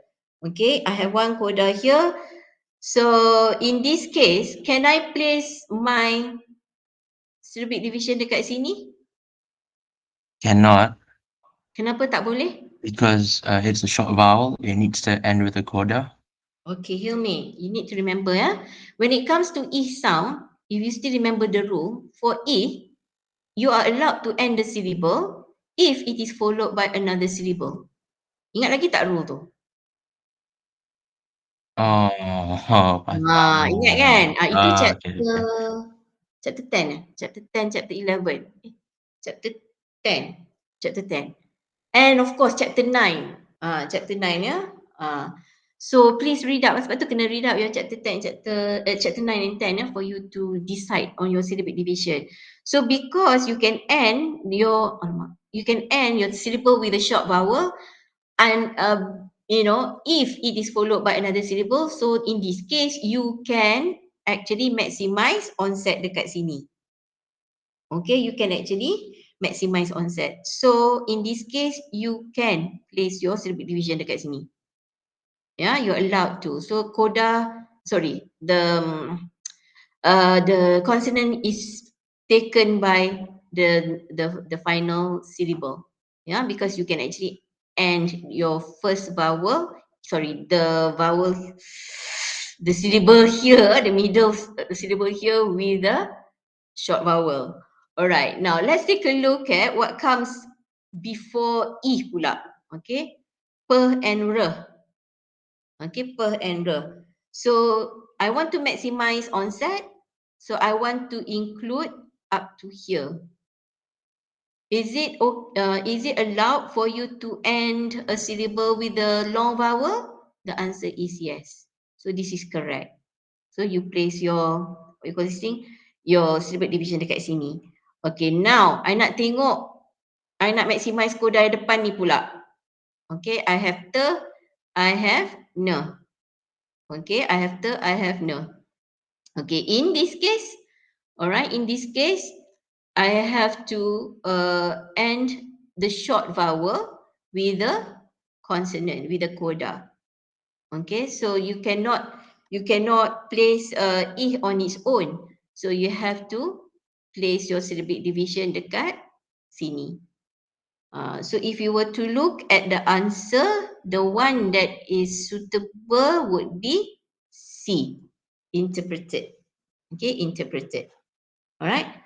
Sebab you tak boleh nak leave I ni on its own. Alright, so you have to have a coda. Alright, so therefore you place your syllabic division dekat sini ya, interpreted. Alright, so I hope you can get a bit of a rule when it comes to dividing your syllables. Alright, choose. Yang ni a bit tricky sebab you have to choose a mispronunciation or a misapplication of stress in each of the following utterances spoken by a learner of British. So if I were you, what I'm going to do is to first, okay, please disregard some of the words. I do not know why they are highlighted in red as well. Sedangkan I just want to highlight the ones that are tested. In this case, this word I cannot pronounce lah. Nanti you tahu pula dia punya stress dekat mana this word, and this word, not this, not this. Yeah. All right. So we're looking at these three words, and you need to decide whether they are they are wrongly, the stress marks are wrongly placed. You nak kena decide yang itu. Yeah. All right. So if you look at this, when you read the whole context, it would actually help you decide whether they are nouns, whether they are adjectives, whether they are adverbs, or whether they are verbs. All right. So basically, where would you place your stress marks? Contohnya nouns, adjectives, adverbs, in the first syllable. If you still remember, okay, when it comes to verbs, they have to be in the final or in the second syllable. Okay, first or at the beginning, final or at the end untuk verbs. Alright, so what you need to do is first to categorize them into the grammatical categories. Okay, what are they? Then only you will help you to decide, okay, which syllable you need to stress. So if you look at this one, okay, this is supposed to be a noun. How do you know that? Because of the word the. Alright, because of the word the. So sepatutnya you need to place emphasis on the first syllable. Sepatutnya. Tapi when you analyze the syllable structure, you will notice that the first one ni ends with a short E. So when that happens, this is weak. Alright, see sebenarnya you can end your syllable with a short E if it's followed by another syllable. So this one is strong. So you know that for nouns, you're supposed to stress in the first syllable. But here, the second syllable is being stressed. Alright, so this is correct because the first syllable is weak. Therefore, you need to stress on the second one. Now, let's take a look at this word. Okay, what is the category for this word? Again, it is preceded by the adjectives, okay, and also what you call this, a determiner or an article. So you know that this is actually a noun. So noun sepatutnya you emphasize or stress on the first syllable. But again, kita study structure dia just to be sure. This one is weak. This one long, long it is strong. But because it is weak, you are supposed to stress on the second syllable. So this is correct. Now let's take a look at this one. Seem to conflict with, okay saja sebutlah sepenuhnya to conflict. Alright. But then again, kita study balik because it is preceded by the word to. Selalunya the one that comes after it is in the infinitive form. So it should be a verb. So let's take a look at this. Emphasis dia dekat first syllable. Dia tulis dekat sini first syllable. Kita tahu verb sepatutnya in the second syllable. Yeah.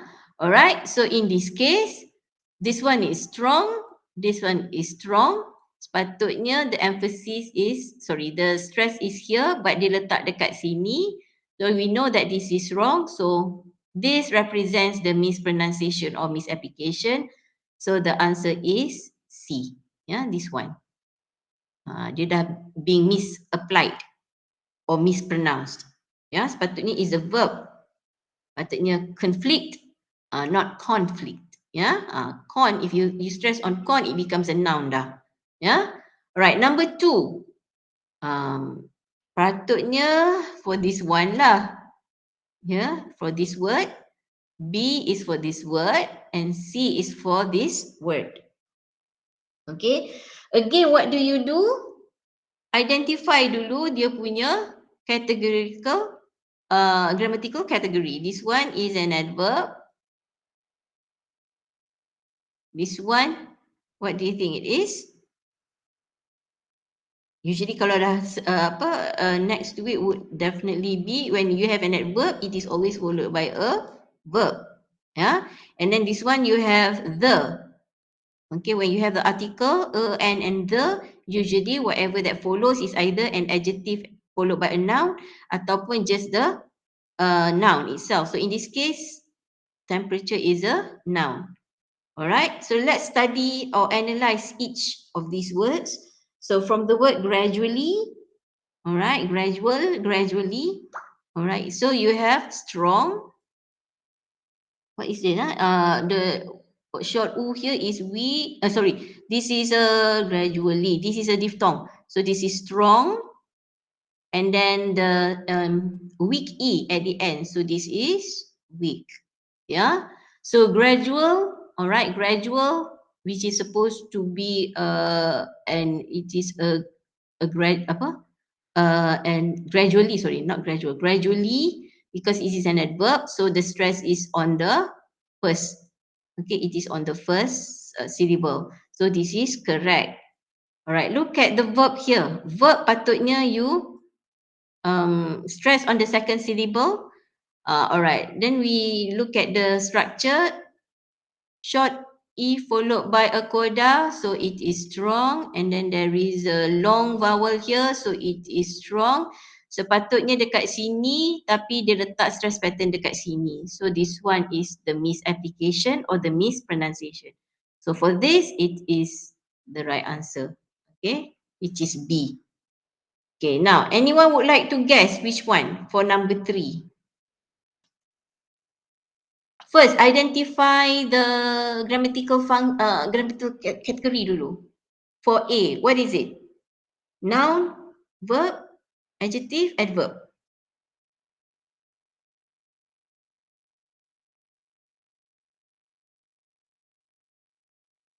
It's a noun. Okay, is a noun. Okay, a noun. Actually, it's a compound word. Kalau you nampak, is actually a compound word. And so this is noun or a verb? Noun. Noun also. And yesterday it is an adverb. Okay, now let's take a look at each of the word. Okay, if you look at the word computer, all right, computer. So this it contains a schwa, so it is weak. This one contains a long vowel, so it is strong. It contains a schwa, so this is weak. So you're supposed to stress on the first one, but it was indicated in the second syllable, so this is wait.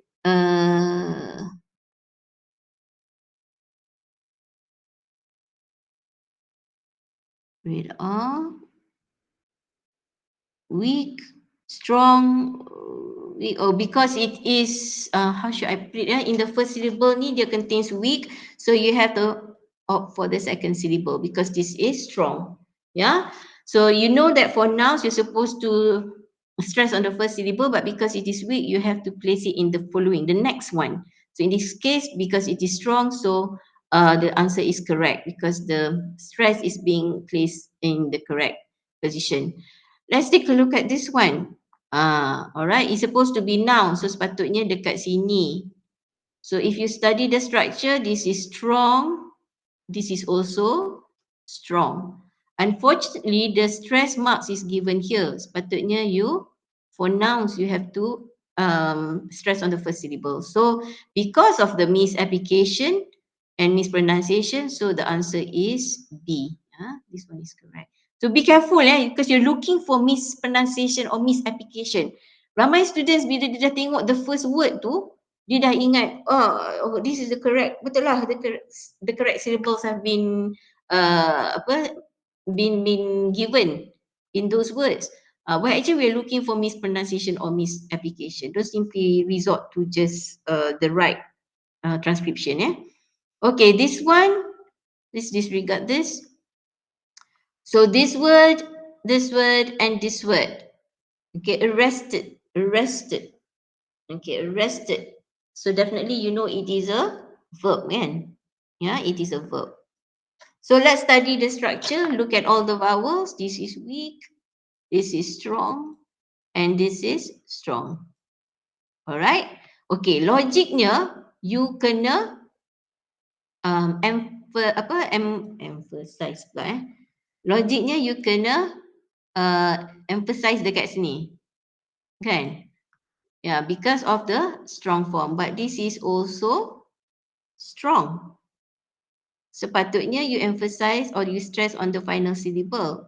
But this is related to chapter 11. When you deal with suffixes ed, yeah, so you cannot stress on the final syllable. You have to stress, the stress mark has to go to the first syllable. Sebab tu you have to read chapter 11. All the prefixes, suffixes and all that. Alright, so in this case, it is actually correct. Yeah. Alright, now let's take a look at this one. Schwa, so it is weak. What you call this thing? Short vowel followed by coda, so it is strong. Short vowel followed by a coda, it is strong. Alright. In this case, what is it? It is a verb that ends with ing. Again, sebab ada suffix ing, you cannot stress on the final syllable. You have to stress on the second one. Yeah. Again, this is related to chapter 11. So please read up. This is correct when they place the stress mark dekat sini. Now let's go and take a look at the final one. Asal ada the word to here. Okay. To, T-O. So you know that this is a verb. Alright. So it is a verb. Strong. Sepatutnya you place here. But then the answer gives that the stress mark is in the first syllable. So this one is misapplication and mispronunciation. Therefore, the answer is C. It has been wrongly placed. So the answer is C. Yeah, so yang ni soalan ni you have to be careful. It's not that you don't know, you do know. You know the rules, probably you have memorized.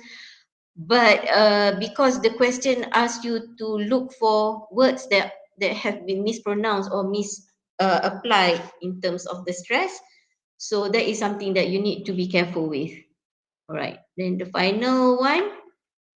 Okay, this is quite should I say direct juga, based on what you have understood, what makes a strong syllable, what makes a weak syllable. Okay, you kena tahu. Okay, you kena tahu tu yang short vowel followed by a coda makes it strong. Yeah. You need to know all these rules, yeah. Like this, the word is given alphabetical, and the transcription is also given.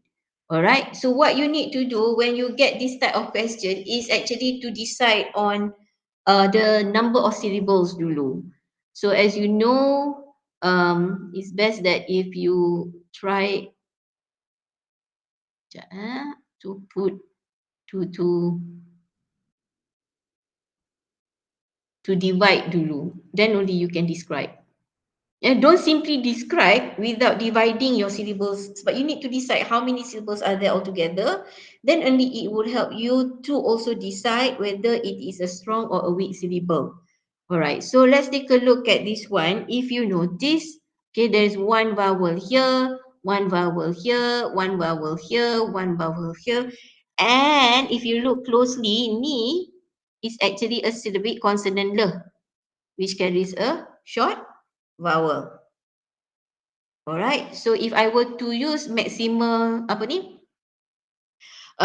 if I were to use the maximal coda tinggi tu, alright, so in this case I'm gonna include coda onset at the before the word le, before the consonant le, because kita assume ada macam short vowel kat sini. Alright, so I want to maximize onset, so I will include ke and le together. So I will place my syllabic division dekat sini. Okay, alright. And for this, should I want to maximize coda for E. Okay, tak boleh sebab ini ada short vowel. It has to be followed by a coda. So I have to place it here. Boleh ke E stand on its own? Boleh. Okay, it can if it's in the middle of the word, you know, because it is followed by a consonant. Another syllable. Alright, so it can stand. Unless kat depan tak boleh macam tadi. Okay, macam tadi E kat depan is fine, but E dekat belakang tak boleh ya. Somewhere in the middle tak boleh unless it is followed by another syllable. So you can place your syllabic division dekat sini. Okay, so this is fine because it is followed by a coda. Now, kita nak maximize coda dekat sini pula. Maximize onset dekat sini pula. Alright, so again now this one it ends with a schwa. So if it ends with a schwa, you are allowed to do that. So you can place your syllabic division kat sini. So you have maximize onset for ber. Alright, and then nak maximize onset sini pula. Alright, you nak maximize onset dekat sini pula. Okay, where do I place it? Can I place it here? Can I place it here? Tak boleh. Because you cannot have the short vowel on its own. Okay, you cannot have it on its own, so it has to end with a coda. So you have to place it here. So how many syllables altogether? You have 1, you have 2, you have 3,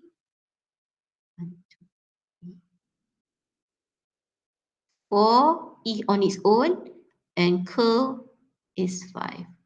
So when you describe, you have to describe all 5 syllables. Okay, I've given you an example. Okay, the first syllable L. Okay, the first syllable L. Let me use this kind. Okay, the first syllable L is a strong syllable. You have to indicate dulu, dia strong ke dia weak. Sebab the question asks you to identify based on the characteristics as such. So identify it as a strong syllable. Why? Because it is made up of a short vowel. Jangan sebut je, indicate which one is a short vowel. And a coda, which is le. Okay, so since the syllable is strong, it is uttered with a stress. Okay, if you want to indicate that it carries a secondary stress pun tak apa. It's fine. Yeah, if you are able to. But remember in pronunciation, our focus is only on the primary stress. Yeah, we are more focused on the primary stress. Now, that brings us to Then now we're gonna, because we have described L, we're gonna move on to the second one, fur. Anybody would like to try? So you indicate the second syllable. The second syllable. The second syllable dia apa? This one, fur. Is, okay, strong or weak? Strong or weak? Weak. Yeah, it is weak. Fur is weak because it is made up of what?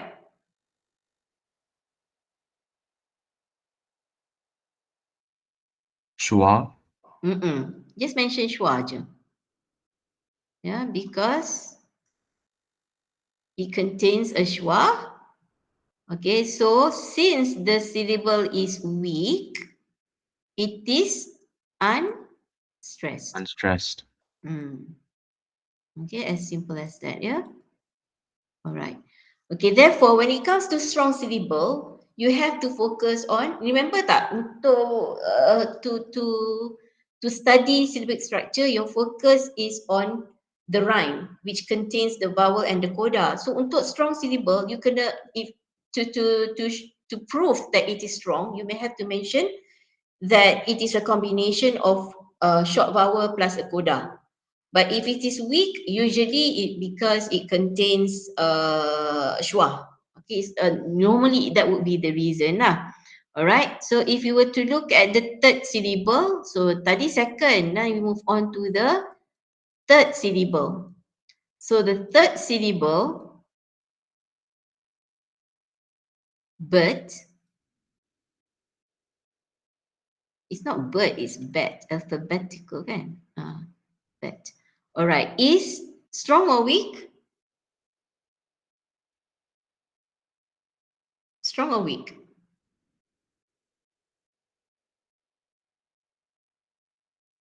Anybody? Strong or weak? Ikmal, mesti tahu ni. Ikmal? Oh. Apa? You bisa jawab. Okay, it is strong. Alright. Yes, it's strong.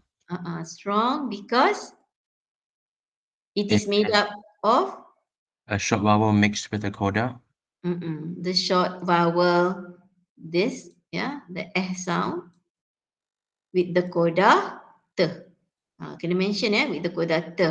So since the syllable is strong, it is uttered with the, in this case, you can indicate it is a primary stress. Okay, how do you know that it is primary stress? Because there are the suffix -ke. Alright, so you have to go for the third syllable for it to stress. So you have to read chapter 11. Tu pentingnya you kena belajar to read up chapter 11 on your own because there's a long list as I mentioned to you. Alright, and then the fourth syllable is E, the short E. Alright, so because ni benda bagi je lah. Because the fourth syllable is A. It is another weak syllable. Okay, the fourth syllable is E. Yeah, is a weak syllable.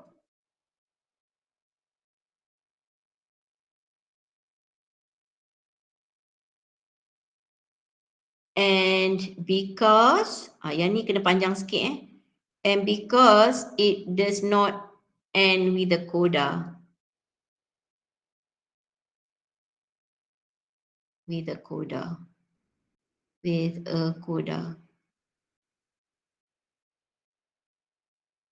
Alright, so the is weak sebab dia stand on its own kan.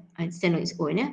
Because ih is weak because it does not end with a coda. And because it is weak, it is unstressed. Yeah, you have to just simply repeat it as such. And because it is weak, it is unstressed. All right. So for this one, for curl pula, yang ni kena lain sikit lah. Because you have syllabic consonant. All right. Okay, in this case, because actually you repeat je lah, the fifth syllable, okay, contains a syllabic consonant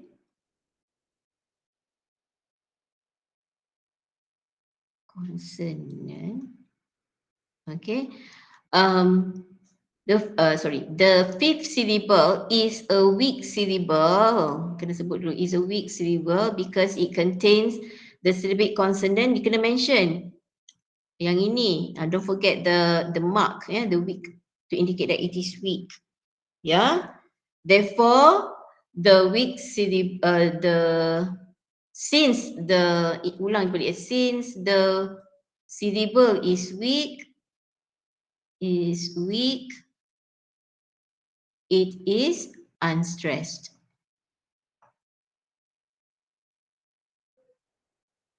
Alright, so to answer this question in your final test nanti, make sure that you memorize how you go about answering. Jangan melekit-lekit, don't include anything that is unnecessary.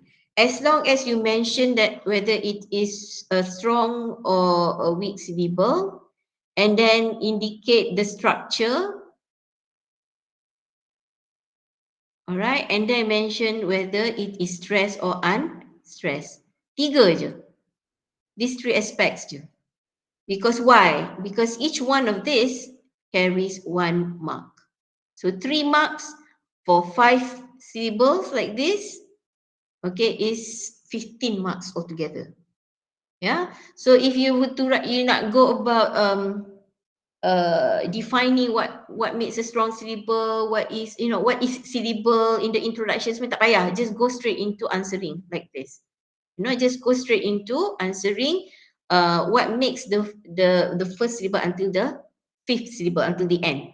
Tak payah nak buat introduction ke conclusion ke, there's no need for that because marks are given specifically to the key points that you have highlighted for each. Alright, so basically that's it lah. So these are how your final test paper would look like. Okay, when it comes to weak forms, it will be in a passage like this. So please read up on the rules. Okay, and then when it comes to maximal onset principle, it will be something like this. Means the word is given, the transcription is there. However, please be careful jugalah, takut dia come up with a tricky question, they change, especially when it comes to the syllabic consonant and whatnot. Alright, so before you decide on dividing your syllables, okay, you need to identify the number of vowels dulu. Okay, where your vowels are. The vowels will help you to decide on how many consonants that should be allowed for you to maximize onset. Okay, tengok what comes before it. Before, we are not interested in the coda, we are more interested in the onset. That's why the principle is as such. The name of the principle itself is maximal onset. You maximize onset. As for this one, you are looking for mispronunciation or misapplication. Kalau kat sini your focus is on the onset, yang ini your focus is on the coda. Alright, you need to know whether it ends or not, the short vowels. Then only you can decide whether they are strong or whether they are weak. Okay, so what you do is, again, you have to identify the grammatical functions, the part of speech. That is what I mean by categories. The part of speech. Once you have decided on the part of speech, you already know that which syllable should you stress, which syllable that you should stress when it comes to content words. These are all content words. So you need to identify the part of speech dulu. Okay. All right. And then look for this mispronunciation or misapplication, not the correct ones. Ya, ada students yang terus just simply go for the first answer because dia ingat oh is the correct pronunciation. No, we're looking for the ones that are wrong. Don't be careless. Read your instructions carefully. Okay, and this part, the transcription is given. What you need to do is first identify the syllabic division. Okay, identify the number of syllables that you need to describe, and don't forget all the key points that you need to include. Yeah, what makes it strong? Okay, what are the combinations? And when you do, please don't miss on the symbols. Symbols should be included. Don't leave it out. Or else you will get half mark here, and there's such a waste when you already know the rules. Yeah. Okay. So basically, that's all for today. I'll be seeing you again for the final class, which I've not decided yet on the date and the time. Hopefully, the final class will help not only for your uh for the assignment, but also for you to revise for your final test. Yeah. So kita anggap macam revision lah for you, insyaAllah. Okay, that's all for today, people. Thank you for attending the class. Thank you so much. So that's is all for today. Yes, most welcome, Sakina. Thank you so much for those who interacted today, for those Thank you, Doctor. responding. Yeah. Okay, thanks for attending juga. I really appreciate your attendance, your presence. Yeah. Okay, that's all. Assalamualaikum. Bye, people. Yes, yes. Bye, bye. Waalaikumsalam. Thank you, Thank you, Doctor. Doctor. Most welcome.